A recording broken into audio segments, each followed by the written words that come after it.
Ya en este segundo bloque de MB Noticias recibimos con muchísimo gusto a Mariana Gómez Camponovo, médica epidemióloga, que hizo además su tesis de doctorando sobre dengue y se formó en Brasil justamente en este tema, cuando Brasil era un pico, ¿no? Tenía un pico de dengue y estudiando con especialistas al lado. Gracias por venir, por estar estos minutos aquí en MB Noticias. Bueno, al contrario, gracias por darle este espacio a un trabajo que hicimos hace tantos años, y voy a empezar por el final, como digo siempre, porque no me quiero olvidar de agradecer al Centro Internacional de Investigación de Canadá, que fue quien financió el proyecto, si no hubiera sido imposible. Bien, un proyecto que se hizo en base a su tesis 2007 sobre vulnerabilidad al dengue de la población uruguaya debido al cambio climático. Y por acá ya nos da algunas pistas de por dónde fue este estudio. Si podemos preguntar, poniendo sobre la mesa cuáles son las vulnerabilidades que tiene nuestra sociedad en una enfermedad que estaba erradicada y que ahora la volvemos a tener presente en más de 100 casos. Ahí está. Me preguntaste varias cosas. La enfermedad, los últimos casos en realidad se dieron en el año 1916. Lo que se erradicó fue la presencia del vector, y Uruguay quedó certificado en eso en el año 1958. Luego el programa de zoonosis y vectores despertó las alertas cuando dijo que en el 1997 volvió a aparecer el vector que estaba erradicado, cosa que ya esperábamos, porque en la década de los 80 ya estaba invadiendo ecosistemas que él ya había ocupado. O sea, cuando él ingresa, él está ocupando un ecosistema que ya lo había ocupado con anterioridad y que lo compartía con la población. Es un fenómeno natural, primera cosa que tenemos que entender. Y sí, cuando yo me fui a estudiar mi doctorado, había gente en el ministerio, yo en ese momento trabajaba en el ministerio, que me decían, vas a ir para allá, porque estaban realmente a donde yo iba, que era Río de Janeiro, la Escuela de Salud Pública, estaban en un proceso epidémico interesante. Y eso a su vez me permitió integrarme con gente que tenía mucha espalda, mucho bagaje, cuando acá recién estábamos viendo la reintroducción del vector. Entonces ensayamos un modelo que hoy no sería igual. Estamos hablando de muchos años atrás, hoy no sería igual, pero sí el concepto es el mismo. O sea, hay cosas que marcan la posibilidad de una mejor o peor respuesta frente a este problema. ¿Y qué cosas serían una mejor respuesta? Ahí está. Tú tienes que tener en cuenta, por supuesto, el vector, las condiciones del entorno, pero también la población y sus costumbres. Por eso no es tan fácil eso de que, bueno, en Cuba dio resultado tal cosa, acá, porque también aprendimos mucho con los cubanos, acá va a dar igual resultado. Mucho depende de territorio y de las personas, hábitos y costumbres de las personas que ocupan ese territorio. Y justamente estas enfermedades de transmisión vectorial, que es un modelo para nosotros los epidemiólogos muy interesante de transmisión de enfermedades, son muy dependientes del comportamiento poblacional. Cuando digo poblacional estoy hablando de la población humana, porque hay otras poblaciones sin duda, ¿no? Entonces es algo en lo cual también tenemos que enfocarnos, porque ellos tienen que ser parte junto con nosotros. Si la población no se involucra, no hay forma de combatir este evento de salud. Claro, ¿y qué es lo que pasa en Uruguay? ¿Cómo debería ser el comportamiento de la población? Y sobre todo, ¿cuáles son las poblaciones que están en situación de mayor vulnerabilidad? Bueno, en ese sentido tengo que ir un poquito para atrás, porque nosotros en aquel momento estábamos en otro contexto en Uruguay, inclusive algunos datos nos los daban en papel, no estaban ni digitalizados en aquel momento, pero muy confiables. Como toda la información que se genera en Uruguay por las instituciones, era una información confiable. Nos exigió más trabajo porque obviamente no estaba digitalizada. Entonces teníamos que tener en cuenta en las zonas donde estaba habiendo la presencia del vector, y nos importaba mucho la movilidad de la población, o sea, en aquellos puntos en que podía haber mayor movilidad. Y además lo otro que teníamos que tener en cuenta, y ahí tuvimos que explicarle a alguna de las instituciones oficiales de este país que no nos interesaba tanto conocer el centro de la ciudad y sus características y su población en el centro, sino que necesitábamos más bien de la periferia, porque era un comportamiento que se estaba dando en otros entornos urbanos, o sea, de la periferia estaba paulatinamente ocupando los espacios, pero era el espacio de ingreso. ¿Y cuando habla de comportamiento, ¿a qué se refiere? El comportamiento del vector. Nosotros no estábamos trabajando todavía con casos de dengue, los primeros se dieron en el país en el 2016, cosa que nos llamaba bastante la atención porque los puntos de frontera ya estaban bastante comprometidos en el momento que nosotros empezamos a hacer nuestro trabajo. Claro, ahora, ¿cómo la población puede trabajar para evitar una epidemia?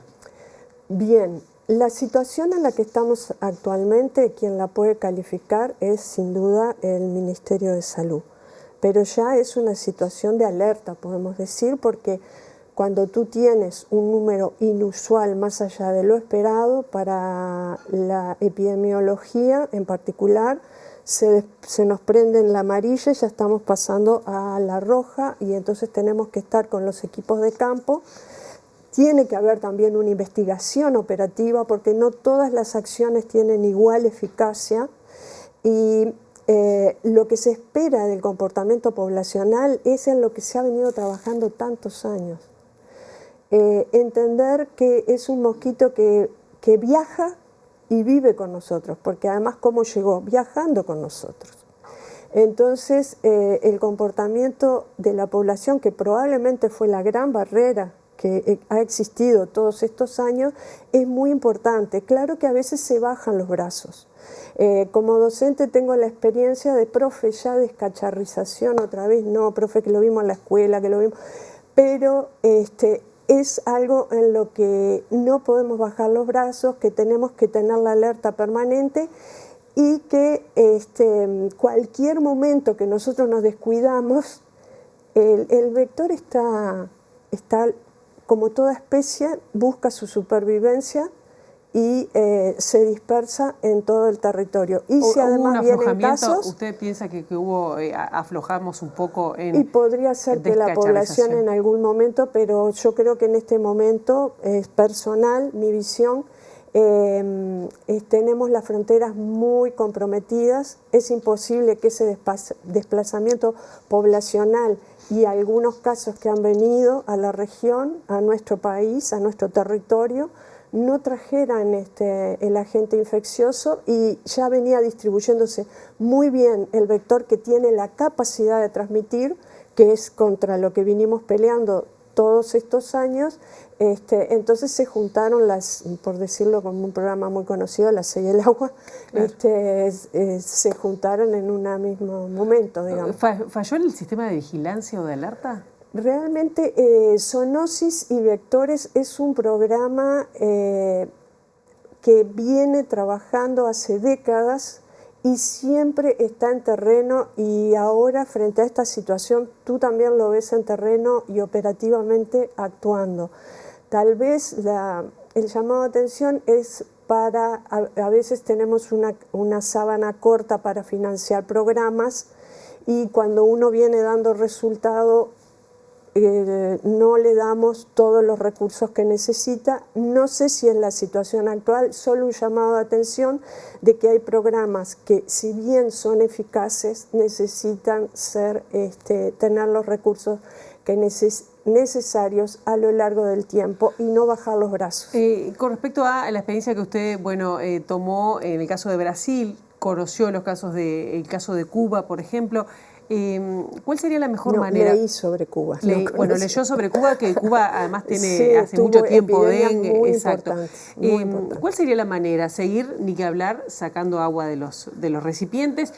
No hay vacuna, no funciona la fumigación. Bueno, de mi lectura con relación a las vacunas, entiendo la recomendación, es mi lectura solamente personal, entiendo la recomendación que se hizo, porque los niveles de incidencia todavía no son tan importantes en la población, porque una de esas vacunas, Cuando muestra mayor eficacia es cuando ya se tuvo anteriormente exposición a la enfermedad, y nuestra hipótesis de trabajo sería que la población uruguaya en este momento es una población muy susceptible, que muy pocos han experimentado la enfermedad, o sea que la mayor eficacia que demostró una de esas vacunas en nuestra población no podría no tenerla. Lo digo como lectora de la información que hay disponible. Y vuelvo a plantearle el tema que le planteé al principio, la vulnerabilidad del dengue de la población uruguaya. No todas las personas o no todas las poblaciones del país, ni todas las ciudades, sí. están en la misma, y le pregunto, sí, totalmente. Sistema de vulnerabilidad. ¿Dónde hay más riesgo o están más expuestas? Vulnerabilidad es un concepto que se distingue de riesgo, porque el riesgo te mide algo con qué probabilidad va a suceder. Cuando medís vulnerabilidad también medís capacidad de respuesta. O sea que no solo te centras en el riesgo, sino en la capacidad de respuesta. Y lo que te estoy respondiendo tiene que ver en términos poblacionales, o sea, con una mirada de salud pública. Y en ese sentido es que nosotros en nuestro trabajo tomamos elementos que provenían de esas prácticas, de esas costumbres poblacionales, datos que son relevados en forma permanente, y por otro lado datos ambientales. Luego también ensayamos modelos con una de las formas de probabilidad que no es la frecuentista, que era integrando variables meteorológicas, otro dato que nos costó también, estoy hablando casi 20 años atrás, que se entendiera por qué como sector salud teníamos que tener acceso a esos datos y qué tipo de datos teníamos que ser muy precisos en cómo los queríamos, y realmente para nosotros fue un aprendizaje interesante. Y ni hablar de poder armar los modelos, que son bien complejos. Mariana, se nos acaba el tiempo, yo te agradezco muchísimo, no será la última vez que te convoquemos para hablar de este tema, porque bueno, tú has estudiado mucho. Yo ahora estoy estudiando el otro No, por eso digo que has estudiado mucho, digo, con respecto desde tu tesis y bueno, especialista destacada. Gracias. Bueno, muchas gracias a ustedes por el espacio. Por favor.